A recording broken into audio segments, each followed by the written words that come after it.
So the next topic is Le Chatelier's principle, application on physical equilibrium.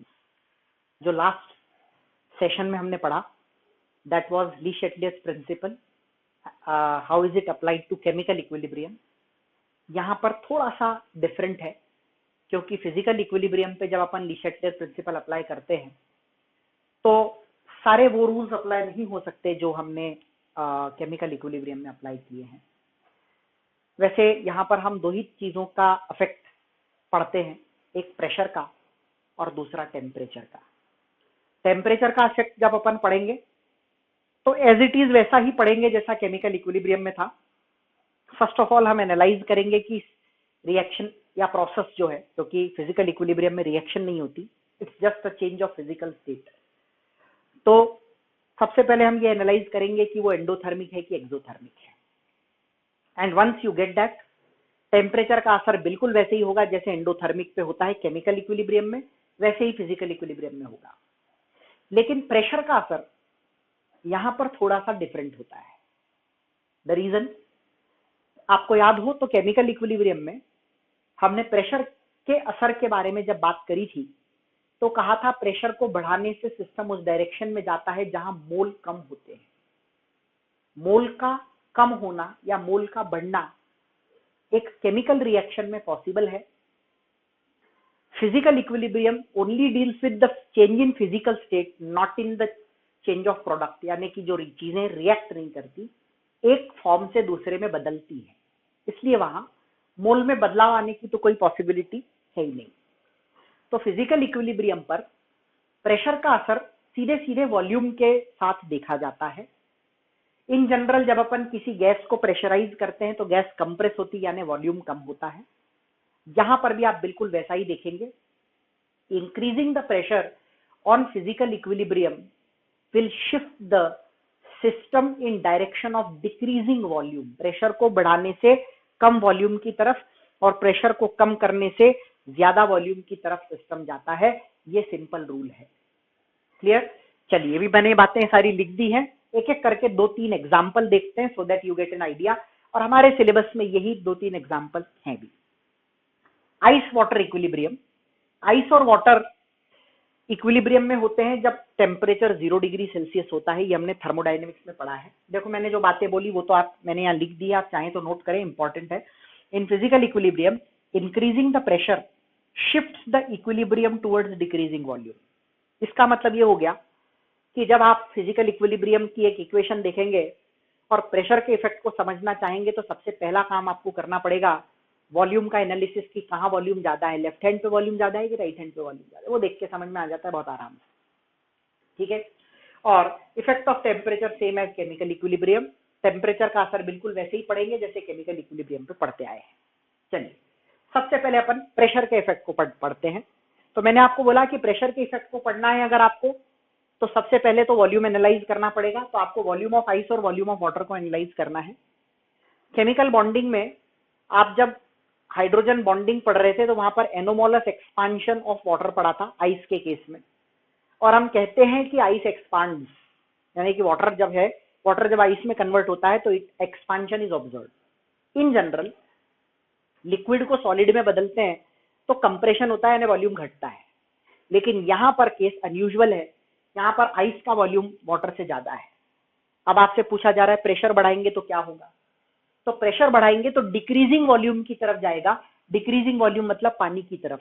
Simple सा logic ये है कि जब आप प्रेशर को बढ़ाओगे, increasing the pressure shift the reaction in forward direction, और इन अदर वर्ड्स हम ऐसा कह सकते हैं इंक्रीजिंग द प्रेशर, ठीक है, triggers the formation of more and more water.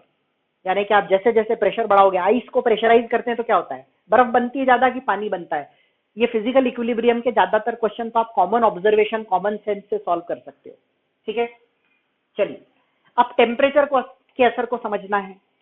Temperature का असर को समझने के लिए ice water equilibrium endothermic process है कि एक्सोथर्मिक प्रोसेस है देखना पड़ेगा।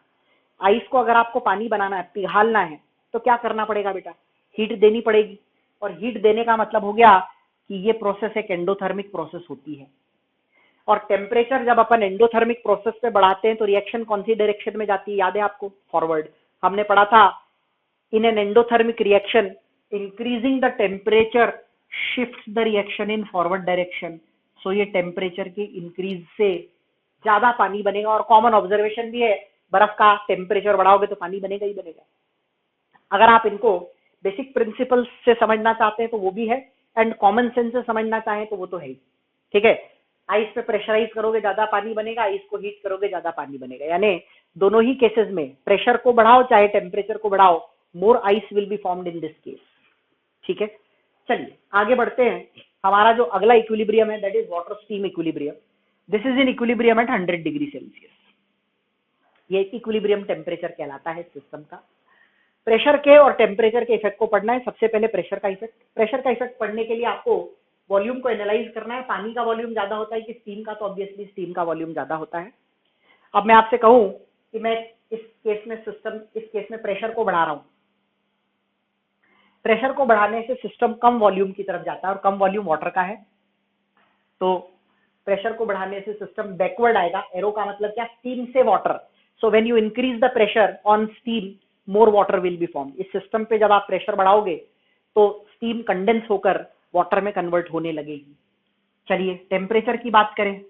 टेम्परेचर को बढ़ाने से क्या होगा, तो वाटर से स्टीम का बनना ये एक एंडोथर्मिक प्रोसेस है कि नहीं है, ये एक एंडोथर्मिक प्रोसेस है। और टेम्परेचर को जब अपन एंडोथर्मिक प्रोसेसेस में बढ़ाते हैं तो सिस्टम फॉरवर्ड डायरेक्शन में जाता है। कॉमन सेंस कहता है पानी को गर्म करोगे तो स्टीम बनेगी, तो ज्यादा टेम्परेचर, जितना 100 से जितना ऊपर टेम्परेचर रखोगे स्टीम के बनने की प्रोसेस उतनी ही ज्यादा फास्ट हो जाएगी। तो this is a very simple observation. इसी तरह से एनालाइज करना होता है, बहुत आसान चीज है। ठीक है, चलिए dissolution of gas in water, पानी में किसी गैस को घोलना। चलिए इसका एक प्रैक्टिकल एग्जांपल लेते हैं जो आपने काफी यूज भी किया है, सोडा वाटर। सोडा पानी, नींबू पानी, सोडा नींबू, ये सब चीजें आप पीने जाते हैं, कई बार सोडा आप पीते हैं। ठीक है, तो वो जो है उसमें CO2 गैस को पानी में घोला जाता है, हम जानते हैं, that is called as carbonated drink. तो उसी के अंदर प्रेशर को बढ़ाने से क्या होगा और टेम्परेचर को बढ़ाने से क्या होगा, इन दोनों चीजों को समझना है। सबसे पहले मैं आपको जनरल ऑब्जर्वेशन बताता हूं। जनरल ऑब्जर्वेशन कॉमन सेंस से तो आंसर आ ही जाएगा, फिर अपन उस पर ये टेक्निकल पॉइंट्स भी अप्लाई कर देंगे so that you get an idea. देखो एक सिंपल सी चीज है, आपने कभी सोडा बनते देखा है?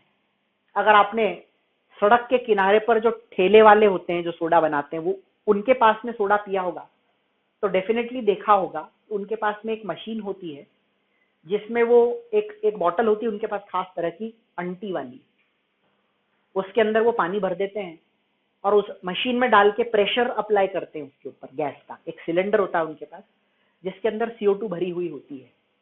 ठीक है, ये ऑब्जर्व किया होगा आपने। तो प्रेशर बढ़ाने से ज्यादा गैस घुलती है। ठीक है, जितने भी कोल्ड ड्रिंक आते हैं आपने देखा होगा सील्ड पैक आते हैं, जैसे ही सील खोलते हो एक कैरेक्टरिस्टिक आवाज आती है। ठीक है, वो आवाज क्यों आती है? क्योंकि जो कोल्ड ड्रिंक भरा होता है that is at high pressure. High pressure पे भरने का कारण क्या है? गैस उसमें घुली हुई रहनी चाहिए, ये बहुत इंपॉर्टेंट होता है। ठीक है, क्योंकि cold drink is cold drink because of that. Gas अगर निकल गई तो कोल्ड ड्रिंक थोड़ी रहा, फिर तो वो शरबत हो गया। यही फर्क है ना दोनों में। सोडा जो होता है उसके अंदर गैस होती है, पानी में सोडा डाल दो, CO2 डाल दो तो वो सोडा बन जाता है। That is the only difference. ठीक है, तो सिंपल सी चीज आपको समझ आ रही होगी, प्रेशर को बढ़ाने से ज्यादा गैस घुलेगी पानी में, सॉल्यूशन बनेगा। टेम्परेचर को बढ़ाने से क्या होगा? कभी कोल्ड ड्रिंक को ठंडा ही रखते हैं, ऐसा कभी सोचा है कि ऐसा क्यों होता है? देखो उसका एक सिंपल सा लॉजिक होता है कि जब आप कोल्ड ड्रिंक को ठंडा रखते हैं तो गैस की सॉल्युबिलिटी बढ़ी हुई रहती है। मान लो आपने ग्लास के अंदर कोल्ड ड्रिंक निकाल के रूम में रखा और किसी काम की वजह से, वैसे ऐसा जनरली होता नहीं है, बट किसी काम की वजह से एक एक्सेप्शनल केस मान लो कि आपने उसे पिया नहीं। इन जनरल तो हम उसको खत्म कर ही देते हैं, बट आपने उसको पिया नहीं मान लीजिए। अब आपने उसको नहीं पिया, थोड़ी देर के बाद में आपने आके देखा तो सारी गैस उड़ गई थी और वो बिल्कुल शरबत की तरह हो गया था, क्योंकि टेम्परेचर बढ़ गया रूम में आते ही। तो टेम्परेचर को बढ़ाने से गैस क्या हो रही है? बाहर निकल रही है। तो गैस बाहर निकलेगी या नहीं, सिस्टम बैकवर्ड जाना चाहिए। प्रेशर को बढ़ाने से ज्यादा गैस घुलेगी, टेम्परेचर को बढ़ाने से ज्यादा गैस बाहर निकलेगी। अब अपन बात करते हैं इसकी तो ये इनिशियल वॉल्यूम इसका मान लें और फाइनल वॉल्यूम इसका मान लें। इनिशियल वॉल्यूम में गैस अलग है और पानी अलग है, गैस का अपना वॉल्यूम होता है, और फाइनल में गैस पानी के अंदर घुल चुकी है, तो ऑब्वियसली यहाँ पर वॉल्यूम कम होगा और यहाँ पर वॉल्यूम ज्यादा होगा। यहाँ पर देखो एक सिंपल डायग्राम से अगर आप समझना चाहो इसको, तो ये हमारे पास में पानी है, ठीक है, दिस इज H2O, और इसके साथ में ये गैस है, ये CO2 है। एक तो ये है। अब आपने क्या किया, ये सारी गैस इसमें घोल दी, तो अब आपके पास में जो बच गया वो यही बीकर है। अब इसके अंदर क्या क्या है, दोनों चीजें आ गई, CO2 और वाटर दोनों अंदर आ गए, तो ऑब्वियसली वॉल्यूम यहाँ ज्यादा है, तो volume initial is greater than volume final. अब आपसे मैं पूछूं प्रेशर को बढ़ाने से क्या होगा, तो प्रेशर को बढ़ाने से कम वॉल्यूम की तरफ जाएगा, कम वॉल्यूम फाइनल का है, तो प्रेशर को बढ़ाने से ऐसे ही जाएगा। और ये अभी अपन ने पढ़ा भी कि प्रेशर को जब अपन बढ़ाते हैं तो ज्यादा गैस पानी में घुलती है, सॉल्यूशन बनता जाता है। टेम्परेचर की बात करें तो टेम्परेचर के इफेक्ट को समझने के लिए आपको मैं बता दूं, गैस का पानी में डिसोल्यूशन एक्सोथर्मिक प्रोसेस होता है। You need to learn this. Dissolution of a gas in water is an exothermic process, और एक्सोथर्मिक प्रोसेस में जब अपन टेम्परेचर को बढ़ाते हैं तो आप जानते हो कि रिएक्शन बैकवर्ड जाती है। अभी मैंने आपको बोला भी कि टेम्परेचर बढ़ाओगे तो गैस ज्यादा निकलेगी, प्रेशर बढ़ाओगे तो गैस ज्यादा घुलेगी। तो ये तीनों जो एग्जाम्पल मैंने आपको अभी दिए, ली शेटलियर प्रिंसिपल का एप्लीकेशन है on physical equilibrium. 3 physical equilibrium लिए जिसमें हम फेस चेंज के बारे में बात कर रहे हैं। Ice water, they are 2 different phases of H2O, ठीक है। वाटर स्टीम, अगेन H2O के 2 डिफरेंट फेसेस हैं। देन हम गैस की बात कर रहे हैं। गैस पहले गैसियस स्टेट में था, अब आपने उसको घोल के एक्वस स्टेट में बदल दिया, तो we are just changing the physical state, there is no such reaction in this, ठीक है। तो इन पर कैसे अप्लाई होता है ली शेटलियर प्रिंसिपल, यही चीज अपने को यहाँ से समझनी होती है। चलिए, one last thing is left in this chapter, relation between alpha, that is degree of dissociation, and vapour density. ये जो VD मैंने यहाँ पर लिखा हुआ है, ये जो VD हमने लिखा है, ये क्या है एक्चुअली, ये है वेपर डेंसिटी। नाउ ये टर्म आपने मोल कॉन्सेप्ट में पढ़ा होगा। It is the relative density of a gas with respect to hydrogen, ठीक है। तो इसे अपन वेपर डेंसिटी कहते हैं, और हाइड्रोजन के रेस्पेक्ट में बात करते हैं, इसीलिए vapour density into 2 is molar mass. ये एक फॉर्मूला आपने वहां पर डिराइव भी किया होगा मोल कॉन्सेप्ट के अंदर, ठीक है। तो ये बात अपने को समझनी है कि वेपर डेंसिटी का relation degree of dissociation alpha से क्या है। तो एक सिंपल सा रिलेशन है जो मैं आपको लिख दूंगा अभी, लेकिन इस रिलेशन में वेपर डेंसिटी के 2 फॉर्म्स आते हैं, एक होता है DT और दूसरा होता है DO। दोनों समझा दूं, देखो आपको मैं। DT जहां पर भी लिखा है, ठीक है, कई बुक्स में इसको आप कैपिटल D से देखेंगे और इसको आप स्मॉल d से देखेंगे, एक ही बात है, ठीक है। DT is theoretical vapour density. Theoretical का मतलब होता है कैलकुलेट करके निकाली गई, कोई एक्सपेरिमेंट नहीं, और कैलकुलेट करते हैं हम हमेशा फॉर्मूले से। तो whenever you calculate the value of vapor density with the help of formula, that is called as theoretical vapor density. And the DO is known as observed vapor density. Observation कहाँ आती है, जब अपन एक्सपेरिमेंट कैरी आउट करते हैं तब observation आती है। तो observed vapour density comes from experiment. तो ये आप नहीं निकाल सकते, ये आपको एक्सपेरिमेंट कंडक्ट करना पड़ेगा। सो इन जनरल क्वेश्चन में आपको ये गिवन होता है और ये आप निकाल सकते हैं। मैं आपको कोई गैस दे दूं, मान लो ऑक्सीजन, ऑक्सीजन का मोलर मास होता है 32, डिवाइडेड बाय 2 करोगे तो 16 उसकी वेपर डेंसिटी आएगी। ये अपने आप निकाल सकते हैं। अभी अपन इसके बाद वाले सेक्शन में 2-3 क्वेश्चंस कर लेंगे इसके, तो आपको समझ में आएगा कि एग्जैक्टली इसमें करना क्या होता है, ठीक है। चलिए, एक बात हमेशा ध्यान रखना, this is only applicable to dissociation reaction, यानी जहां पर कोई चीज टूट कर 2 चीजें बनाती हो, ऐसी सिंपल लॉजिक है। प्रोडक्ट में नंबर ऑफ मोल्स ज्यादा होनी चाहिए और रिएक्टेंट में कम। यहाँ डेल्टा Ng हमको रखना होता है और डेल्टा Ng की वैल्यू यहाँ नेगेटिव नहीं आनी चाहिए। अगर आप एसोसिएशन कर दोगे तो number of moles product side में घट जाएंगे, डेल्टा Ng नेगेटिव हो जाएगा, दैट इज नॉट पॉसिबल। इसलिए यहाँ पर ये ध्यान रखना कि ये केवल डिसोसिएशन रिएक्शंस पर एप्लीकेबल होगा। कोई जनरल रिएक्शन ले ले, AA plus BB give C plus DD, और मैं आपको बोलूं कि A का डिग्री ऑफ डिसोसिएशन निकालो, ये स्पेसिफिक होता है। ज्यादातर तो वैसे एक ही रिएक्टेंट होता है, बट अगर मान लो 2 हैं और मैं किसका पूछ रहा हूं उसके बारे में आपको ध्यान देना है, ठीक है। तो alpha A will be Na upon delta Ng। Na मतलब number of moles of A कितने हैं, यहाँ जो स्मॉल a स्टोइकियोमेट्रिक कोएफिशिएंट है ये इसके नंबर ऑफ मोल्स है। Number of moles of A divide by delta Ng। How do you get delta Ng? C plus D minus A plus D, वैसे ही जैसे अपन अभी तक करते आए हैं। Number of moles of all products minus reactants, delta NG है, मतलब हम गैस की बात कर रहे हैं यहाँ पर भी। और ब्रैकेट में आएगा dt minus D O upon D O, dt is theoretical vapour density and D O is observe. अब मैं आपको कहूँ अल्फा फॉर बी निकालो, तो यहाँ पर एन बी आ जाएगा, यानी कि स्मॉल बी अपॉन बाकी सब कुछ सेम है, delta N G into D T minus D O upon D O. तो ये चीजें हैं कुछ जो आपको इस पर्टिकुलर सेक्शन में होंगी। अगला सेशन हमारा आखिरी सेशन है, थियोरेटिकल पार्ट जो है केमिकल इक्विलिब्रियम का यहाँ पर खत्म हो जाता है। ठीक है, थियोरेटिकल पार्ट केमिकल इक्विलिब्रियम का यहाँ खत्म हो जाता है। 2-3 न्यूमेरिकल में आपको कराऊंगा इस पर्टिकुलर फॉर्मूले पे बेस, ताकि आपको इसका एप्लीकेशन पार्ट समझ में आ जाए। So our chapter will get over after this session.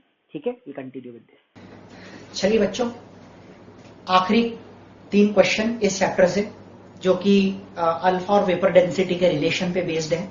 किस तरह से क्वेश्चन पूछे जाते हैं, let us directly come to the question. Theory आप जानते हैं, तो क्वेश्चन देखते हैं सीधे। चलिए फर्स्ट क्वेश्चन पे आते हैं। For the reaction 2NH3 gives N2 plus 3H2, DO observed vapour density ammonia की 5 दे रखी है, अल्फा निकालना है। हम जानते हैं फॉर्मूले के अंदर DP भी होता है, तो theoretical vapour density will be molar mass divided by 2 for ammonia. Ammonia का मोलर मास 17 होता है, डिवाइड बाय 2 करेंगे तो ये 8.5 हो गया। फॉर्मूला होता है, आपको अल्फा चाहिए अमोनिया का, ठीक है। So N for ammonia upon delta Ng into dt minus D O upon D O. फॉर्मूले में वैल्यू सब्सटीट्यूट करो। Number of moles of ammonia here are 2 divided by delta Ng is 4 minus 2, that is 2. Theoretical vapor density is 8.5 minus observed vapor density is 5 upon 5.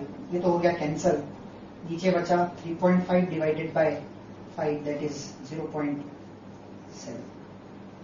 ठीक है, simple question है। Theoretical आपको निकालनी पड़ेगी, क्योंकि आपको कोई ना कोई गैस दी होगी, तो उसका थियोरेटिकल वेपर डेंसिटी निकालिए। ऑब्जर्व आपको क्वेश्चन में दिया होगा, इन दोनों को फॉर्मूले में सब्स्टिट्यूट करके आंसर निकल जाएगा।